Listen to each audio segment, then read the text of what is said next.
अच्छा, ये सरकार पूरी ठेके पे चल रही है। स्वास्थ्य कर्मी ठेके पे, शिक्षा कर्मी आउटसोर्स से, आप सफाई कर्मी आउटसोर्स है, स्वास्थ्य में भी आउटसोर्स। जो बिजली 3 से 4 रुपए यूनिट में मिलना चाहिए प्रदेश की जनता को, आप 10 से 12 रुपए यूनिट में बेच रहे हो।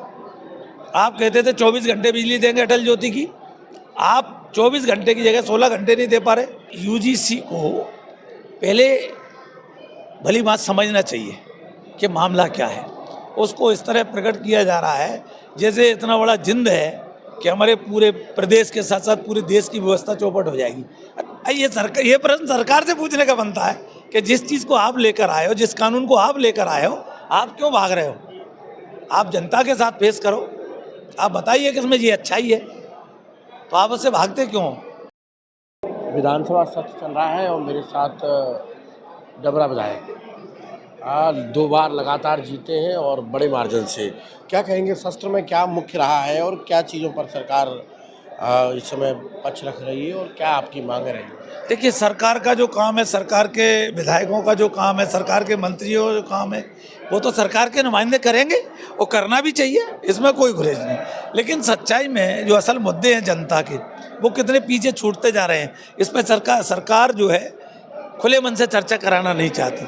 सरकार हमेशा जो जेन्युइन मुद्दे हैं जनता के, उनसे भागना चाहती है। और इसलिए आपने देखा होगा उनके मंत्री चर्चा के दौरान कोई ना कोई इस तरह के इशू लाते हैं जिससे सदन में चर्चा न हो पाए। और इसलिए हमारी हर संभव कोशिश है कि हम सदन को पूरे समय चलाने का प्रयास कर रहे हैं। और इससे जनता से जुड़े जो मसले हैं वो कहाँ उठाएगा विधायक? सदन में उठाएगा ना।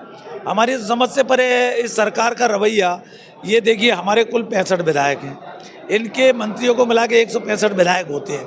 65 विधायकों वाले विपक्ष से ये सरकार भागना चाहती है।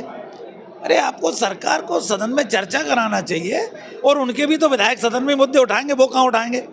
चलो, अगर वो चाहते हैं कि विपक्ष के विधायकों के मुद्दे नहीं आए, उनको बोलने का ज़्यादा अवसर नहीं मिले, अरे उनके विधायक सिर्फ अनुशासन के डंडे की वजह से चुप रहते हैं, वो कुछ बोलते नहीं हैं। और जिस विधायक का भी जब उस पर मुद्दा आया है सदन में, तो सरकार जहाँ बाएँ बगले झांकती नजर आई है। सत्ता पक्ष के विधायकों की बात कर रहा हूँ मैं, विपक्ष के विधायकों को तो छोड़ो। इसलिए हमारा जो सोच है वो सकारात्मक सोच है। सरकार, हम चाहते हैं सरकार हर मुद्दे पे बहुत गंभीरता से चर्चा कराए। और ये सरकार जो है सही मामले में जैसे ही मुद्दा आता है, चाहे किसान का हो, चाहे बेरोजगार का हो, चाहे नौजवान का हो, महिला सशक्तिकरण की बहुत लंबी लंबी बातें करते हैं, लेकिन एक्चुअल में महिलाओं के लिए कर क्या रहे? हाँ, एक लाडली बहना को छोड़ दो अब बात, उसमें भी क्या है, 1000 से शुरू किया और 3000 का वादा किया। अब कह रहे हैं कि 5 साल बात करेंगे। हम बहुत गंभीरता के साथ मैं कह रहा हूँ आपके चैनल पे, बजट आया 28 से पहले 2028 का जैसे चुनाव आएगा, अभी 27 में चुनाव आएंगे नगर निगम के, नगर पालिकाओं के, कुछ 200-400 रुपये, 100-200 रुपये इसमें बढ़ाएंगे। और जैसे ही फिर विधानसभा का चुनाव आने को होगा तो पूरे 3 नहीं करेंगे, आप देखना, फिर बचा के रखेंगे लोकसभा के लिए कि कुछ लोकसभा के लिए संजीवनी देना है।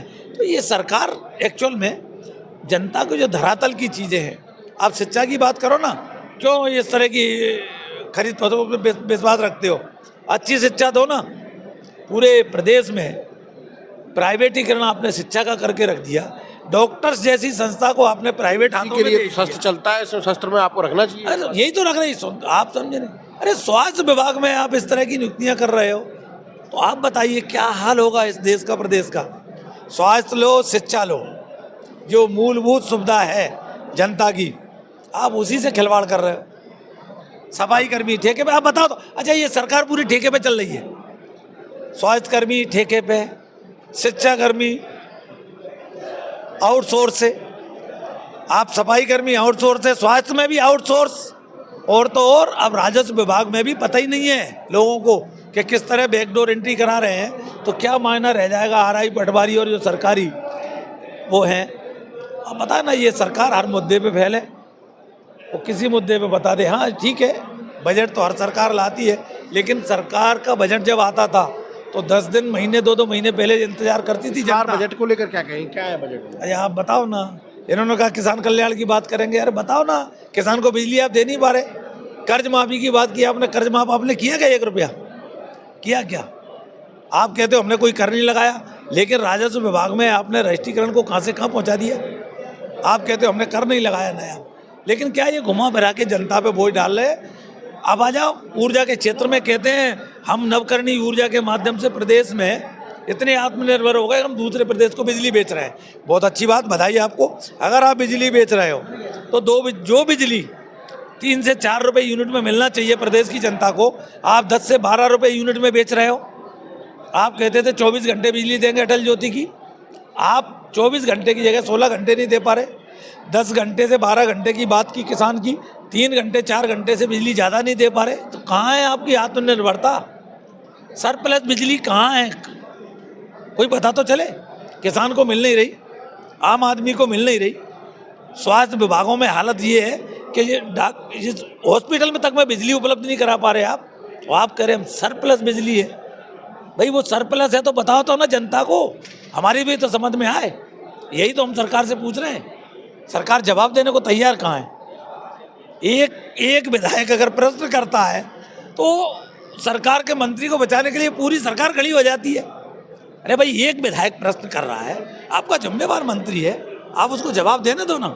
नहीं, एक विधायक हमारा प्रश्न पूछेगा, उस मंत्री को बचाने के चक्कर में पूरी की पूरी सरकार खड़ी हो जाती है। ये हालत इस सरकार की है। यानी मंत्री को बचाने लगी है सरकार। भाई एक्चुअल में जवाब जब जो अधिकारी कर्मचारी लिख के दे देते हैं, आपको तैयारी करके आना चाहिए ना एक्चुअल स्थिति क्या है। हम सरकार से प्रश्न पूछ रहे हैं, कुछ जवाब आ रहा है कुछ। ये सरकार इसी से कह रहे हैं। यूजीसी लाए हैं, क्या कहोगे इसको लेकर? देखिए, यूजीसी को पहले भली बात समझना चाहिए कि मामला क्या है। उसको इस तरह प्रकट किया जा रहा है जैसे इतना बड़ा जिंद है कि हमारे पूरे प्रदेश के साथ साथ पूरे देश की व्यवस्था चौपट हो जाएगी। अरे लोगों को समझाओ तो ना उसके बारे में कि एक्चुअल है क्या ये। लोगों को पता ही नहीं। यूजीसी को लोगों ने आरक्षण से जोड़ दिया, अभी जनता को पता ही नहीं, आप बता ही नहीं पा रहे हो। सरकारी खुद, अच्छा जो सरकार लेकर आई है वो खुद ही भाग रही है इससे। ये प्रश्न सरकार से पूछने का बनता है कि जिस चीज़ को आप लेकर आए हो, जिस कानून को आप लेकर आए हो, आप क्यों भाग रहे हो? आप जनता के साथ पेश करो, आप बताइए कि इसमें ये अच्छाई है, तो आप उससे भागते क्यों हो? भाई हम तो विपक्षी लोग हैं ना, हम तो कोई ना कोई कमी निकालेंगे। बहुत अच्छी बात है, हम अगर कमी निकाल रहे हैं तो आपको बताना चाहिए कि विपक्षी ये झूठ बोल रहा है, ये भ्रम फैला रहा है। इसलिए मैंने कहा ना, ये सरकार हर मुद्दे पे विफल है। कोई मुद्दा, मैंने इतने मुद्दों पे आपसे बात की है, आप तो एक का जवाब दे दो कि नहीं ये गलत है। सरकार मुद्दों से भटक रही है और जवाब देने में मंत्रियों को परेशानी हो रही है। यानी एक मंत्री को बचाने के लिए पूरी सरकार खड़ी हो जाती है और विधायक प्रश्न तक नहीं कर पा रहे हैं। ऐसा विधानसभा में चल रहा है, ऐसा डबरा विधायक का कहना है। फिलहाल विधानसभा का सत्र चल रहा है और यहाँ के सवालों के साथ आप हमारे साथ बने रहिए। हम प्रयास करेंगे हर विधायक तक आपका प्रश्न, उसके प्रश्न आप तक पहुँचाएँ कि विधानसभा में क्या चल रहा है। फिलहाल ये भोपाल से मैं रिपोर्टिंग कर रहा हूँ, मेरे साथ प्रताप मौजूद है। तो ये रिपोर्टिंग आपको कैसी लगी? अच्छी लगी हो तो शेयर कर दें और ज़्यादा से ज़्यादा कमेंट करें, शेयर करें।